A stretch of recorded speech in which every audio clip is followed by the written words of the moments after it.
Friday afternoon and the sun is finally out in Cape Town. As we look ahead to racing on the weekend, we've got a standalone meeting here in the Mother City on Sunday, the 1st of June. Thanks for joining me for the preview of this 10-race program that gets underway bright and early on Sunday morning at 11:25. Can you believe it? We're midway through 2025 and hopefully the rain is now going to stay away. We've had quite a bit of it during the course of the week. The wind has also picked up and hopefully we are now looking forward to a wonderful afternoon's racing at Hollywoodbets Kenilworth, where I do think the first couple of favourites can arrive. If we play doubles and trebles, we could make money and have a kitty as we look forward to the exotics later on in the day. And I may even have found a roughie or two that we probably can look at having a bit of an outside flutter on. But more about that as we work our way through the card. By now, I'm sure you're chomping at the bit to get your Hollywoodbet Punter Challenge selections on. Make sure they're there 5 minutes before the advertised starting time of race 1. Play the bet slip, because that puts you in line for that mammoth life-changing jackpot prize on offer. Getting straight into the action, the first race on the card is a juvenile plate. 7 runners will line up at 11:25 at the 1500 metre mark. I'm looking no further than the favourite, number 1, All the Rage. From 1.43, a shortened 1.33 in the betting.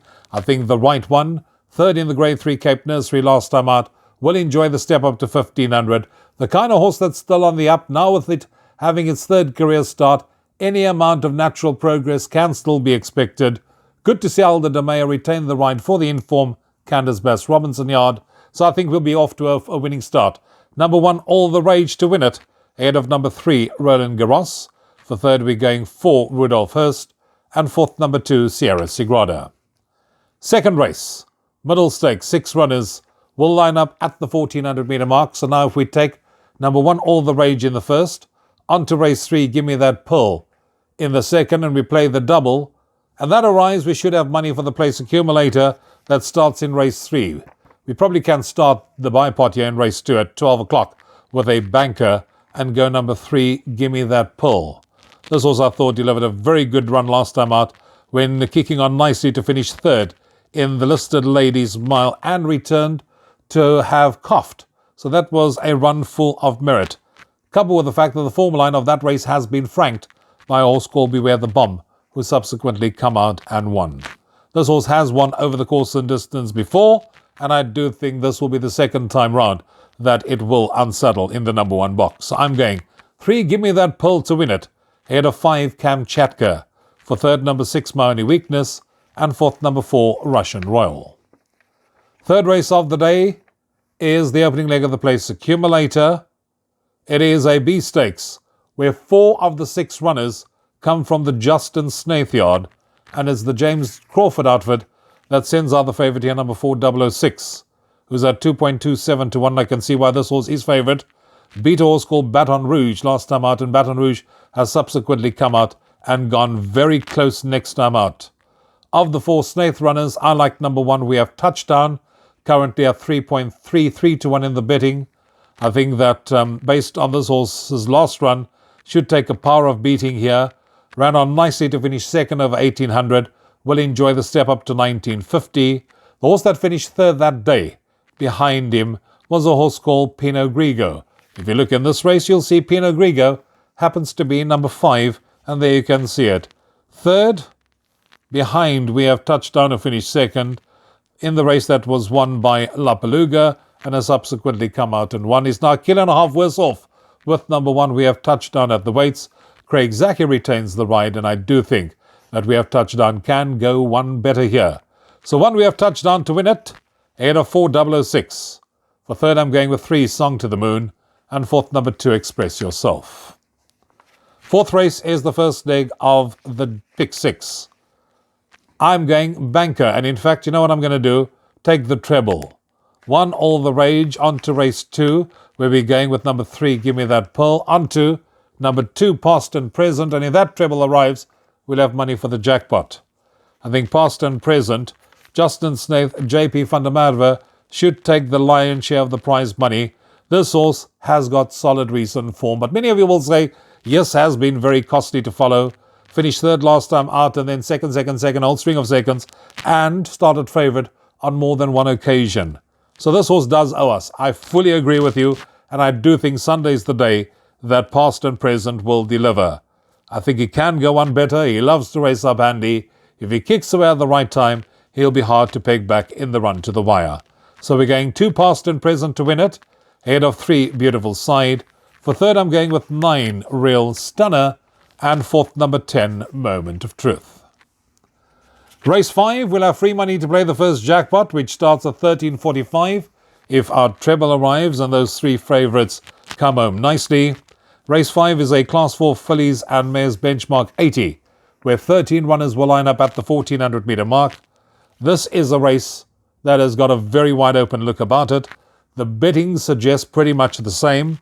2 Swayitek at 4-1, 1 Little Adavina at 4.55, also 3 Anisan at 4.55, 5.56 number 7 Supreme Fate, 6.25 number 4 Kamikaze, Diamond Bombers at 7.14, shortened from 8.33. So those are pretty much all the horses you're going to need to safely see you through the opening leg of the jackpot. I've got to nail my colours to the mast. I'm leaning towards number 3 Anisan as my first choice selection. This horse has got consistent recent form. He's also 2 kilos better off at the weights with number 1 Ladavina. Ladavina, of course, picked up a £2 penalty for that last win, and there was 2.35 lengths between the two, so there'll be pretty little to choose between them this time round, and I do think Anisan will be staying on at the business end of affairs. Gavin Lorena retains the ride for Vaughan Marshall, so 3 Anisan to win it, ahead of 4 Kamikaze, 1 Ladavina, and 2 Swayitek. Moving on to the 6th race on the programme, it's a Class 4 benchmark 80, where 12 runners will line up at the 1400 metre mark, and another race where you're going to have to load, because you can pretty much make a case for about 6 of them here as well. Number 3 Ridion, 3.33 to 1. Currently top of the boards, Dean Caname's only runner on the day, and we know often trainers send 1 runner to the track, go home having recorded 1 winner. Number 1 Trippy Silk gets Andrew Fortune on board, can improve at 5 to 1. 2 Arbitration, good post-maiden run, can expect more at 5 to 1. 6 Boogie Fight, won a nice race last time out, but incurred a £3 penalty last time out, comes back from a break, 5 to 1. 9 Scottish Kiss, not disgraced last time out when taking on stronger, currently 6.25 to 1. 4 Father Christmas, still on the up, 7.14 to 1. Where am I going with this? Now we're talking. 7 King's Quest, 8.33 to 1, the horse that I like in this race. If you ignore that last start, you'll see that this horse is a model of consistency. And on that penultimate run, he's also a kilo better off with number 2 Arbitration when they last bet for a 0.75 length beating. That makes King's Quest equally as competitive as Arbitration, who's more fancied in the betting. And if you look at the course and distance record for 2 runs, a win and a third, I'm sold. I think this horse can upset Alda de Meyer. For the informed Candace Bass Robinson yard, I'm looking no further. 8.33, we can't get hurt. 7 King's Quest to win it, ahead of 2 Arbitration. 6 Boogified, and 4 Father Christmas, the selection. Race 7 is the listed Somerset 1200. 2 Scratchings, 3 Quick Smart, 4 Bugle Boy. Only 5 runners to contest the feature race on the card. Very disappointing. This race in the past has normally attracted quite a number of runners, and out of this race, a champion or 1 or 2 horses that we can follow safely as 3-year-olds during the summer season emerges. And this year, who knows, it might be number 2 Absolutely Yes, who's currently 0.91 in the betting, and the horse I think they all have to beat. This horse ran on nicely last time out, went second in the Grade 3 Winter Nursery. Definitely the kind of horse that's still improving. Should strip fitter, second run after rest. JP van der Merwe back on board for the Justin Snaith yard, who's really been churning out the winners. To me, will end up in the number 1 box. I'm going to Absolutely Yes, ahead of 7 Churchillian, 6 She's My World, and 5 3 Tigers. 8th race. Class 4 benchmark 80, 14 runners to contest this 1200 metre event, and I've narrowed it down to one of two runners that can win it, and I'm still between a rock and a hard place which one to go with. The favourite is number 5, Circumbendibus, who eased out from 1.82 to 2.27 to 1 in the anti-post market.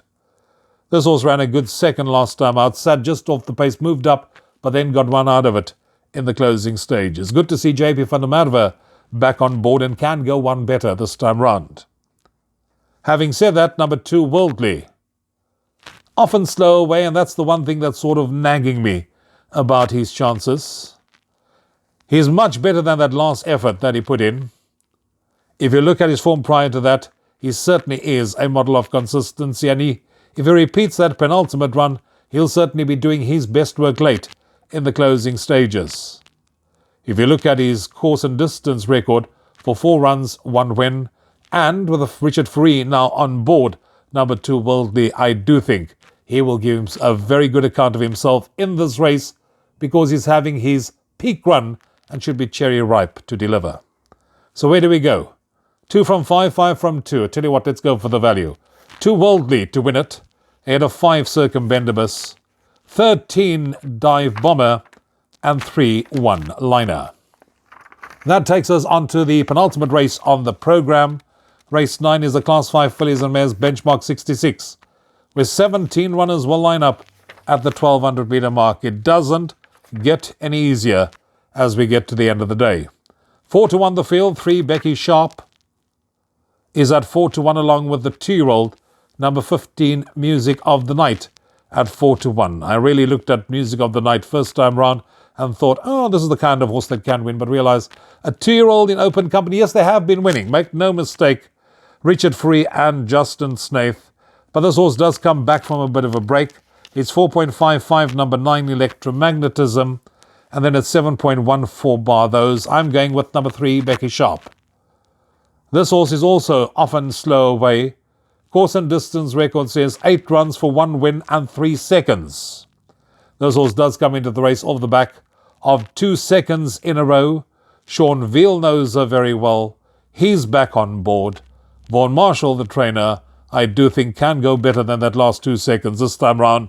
So 3 Becky Sharp to win it, ahead of 15 Music of the Night, 5 Angels or Aces, and 9 Electromagnetism are the selections. Race 9, which takes us on to the final race on the card, and if all goes according to plan, 16:40 will be the off time of race 10, and another one where we can take the pen and just do that and hopefully find the winner, because it's wide open. 4.55, 1 Hoodia. 4 Major Master, 4.55. Then it's 5.55, about number 3 Congressman. It does look like Andre Null does have a strong hand here with Hoodia and Congressman. Congressman comes back from a bit of a break, and Hoodia is 2 kilos better off at the weights, with number 11 Chasing the Rainbow, who is at 6.25, and then 14 Scalini at 7.69 in the betting. I'm going with 4 Major Master, jumps from Stallgate 4, and as you can see, I'm leaning either towards Justin Snaith or Candace Bass Robinson and Alda de Meyer to bring home the bacon on Sunday. This horse is getting closer with each and every start, and I do think could have finished a lot closer last time out when it had to steady at the 300 metre mark, and this horse normally runs for Alda de Meyer. If you look at the form, you'll see that on the last 2 occasions that Alda de Meyer rode, Major Master finished second and won. So I do think Major Master can win. Was gelded on the 18th of Feb this year. He's having its 3rd run after rest. So let's go. 4 Major Master to win it, ahead of number 1 Hoodia. For 3rd, I'm going 11 Chasing the Rainbow, and 4th, number 9 Scottish Lynx. And that takes care of our preview of racing on Sunday at Hollywoodbets Kenilworth. A weekend of feature race action. Trust you'll enjoy it. Till next time, from me, Rouvaun, you take care. Cheers for now.